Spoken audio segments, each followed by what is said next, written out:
বন্ধুরা, এই দেখো কীরকম সবুজ শস্য ক্ষেত মাঠ। এটা ক্যানেল, কংসাবতী ক্যানেল।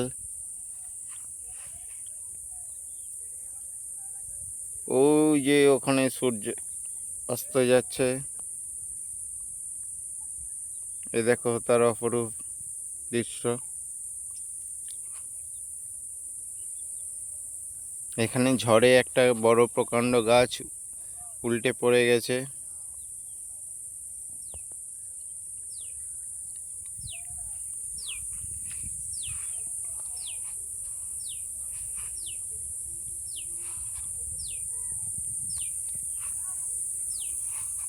চারিদিকে শুধু মাঠ আর মাঠ।